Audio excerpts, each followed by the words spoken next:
Oğuzun Tərkeş kənd məktəbi. Tənəffüs olduğu üçün şagirdlər həyətdədirlər. Məktəbin təsərrüfat işçisi isə odun doğrayır, sinif otaqlarını isitmək üçün. Məktəbimizdə istilik odun sobaları ilə təmin olunur. Hal-hazırda 18 sinif otağımız odun sobası ilə qızdırılır. Əslində Tərkeş kəndində qaz var, amma 140 şagirdin təhsil aldığı 50 yaşlı təhsil ocağı hələ də odun sobası ilə isidilir. Səbəbi isə qazanxananın olmamasıdır. Məktəbdə cəmi 3 nəfər 11-ci sinif şagirdi var. Ən çox şagird isə 4-cü sinifdədir, 17 nəfər.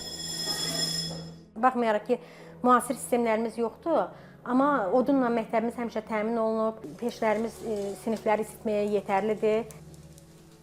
Odunun istisində, tüstüsündə dərs keçmələrinə baxmayaraq bu məktəbin şagirdləri yüksək nəticələri ilə seçilirlər. 2020-ci ildə və 2023-cü ildə məktəbimizin 2 məzunu xüsusi fərqlənmə nişanı, döş nişanı ilə, qızıl nişanla yəni məktəbimizi bitirmişlər. Həmçinin fən olimpiadalarında məktəbimizin 3 şagirdi ayrı-ayrı vaxtlarda 2021-ci ildə, 2023-cü ildə və 2024-cü ildə deməli xüsusi yerlər tutaraq, yəni 2 və 3-cü yerləri tutaraq gümüş və bürünc medallara layiq görülmüşlər. O ki qaldı məktəbin istilik məsələsinə, Zaqatala Regional Təhsil İdarəsindən bildirildi ki, qazanxana problemi digər məktəblərdə də var. Bu istiqamətdə işlərə başlanılıb. Mərhələli şəkildə məktəblər qazanxana ilə təmin ediləcək. Tərkeşdən fərqli olaraq Oğuzun Başdaşağıl kəndi isə ümumiyyətlə qaz üzünə həsrətdir.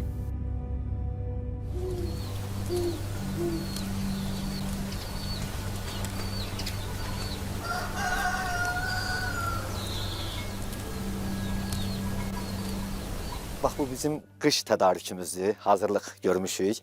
Bir maşın odun bizə ən azından 700-800 manat oturur. Yəni ailə var ki, heç onun gəlir yeri, iş yeri yoxdur. Ailə var ki, 500-300 manat maaş alır, onu da oduna verir. Şəraitsizlik, çətinliklər sakinlərin kəndi tərk etməsinə səbəb olur.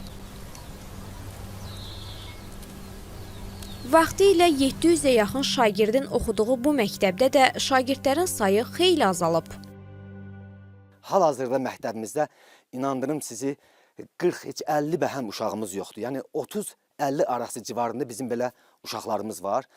Bu da ondan irəli gəlir ki, kənddə perspektiv olmadığı üçün kənd cavanları uzaqlara gedir, iştahsızca gedirlər. Sakinlər Başdaşağıldan üz döndərsə də, təbiət ondan üz döndərməyib. Kəndin hündür nöqtəsindən baxanda dağlar, meşələr qarın ağuşunda görünür. Bura Böyük Qafqaz sıra dağlarının cənub yamacıdır. Dağıstana çox yaxındır. Qışı da sərt keçir. Düz 7 ay hava soyuq olur.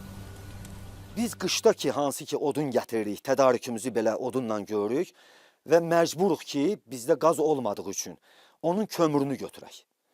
Və həmin kömürdən də yay vaxtı, indi evdə peşçi yandırmaq olmur, o kömürdən biz istifadə edirik. Yəni o peşlər, balacı ki peşlər, kömür peçi deyirlər. Ondan düzəltdirik və ondan istifadə edirik. Zəlimxan Yaqub necə deyirdi? Cavanlar dağılıb, qocalar köçüb, yoxsul görməmişdim bu kəndi belə. Bu kənddə nə cavan, nə də yaşlı adam gözə dəyir. Amma bir evdə yaşı 70-i haqlayan nənə və 80-i keçən baba 54 ildir eyni sevgi ilə yaşayır. Bütün çətinliklərə rəğmən. Peşsiz bizdə dolanmaq olmaz. Odundan çox çətinliyimiz var. Çox incidirlər. 400-ə, 500-ə gəlir, odun çıxır. Yarılmağı ilə bizdə indi öz uşağım var, yarır. Çox çətindir. Ona görə də cavanlar hamısı baş götürür, gedir. Havanı görürsünüz, yayda da yaxşı olur, qışda da həblədir, payızı da belədir, yazı da. Hər fəsilin öz gözəlliyi, öz məhsul yetişdirməsi var. Burada pis deyil. Quruluşumuz, biz bu kəndin çətinliyi odur ki, qazdan. Qaz olmuş olsa əlbəttə ki, O qədər biz korluqmarıq. Bəs kəndə nə vaxt qaz veriləcək?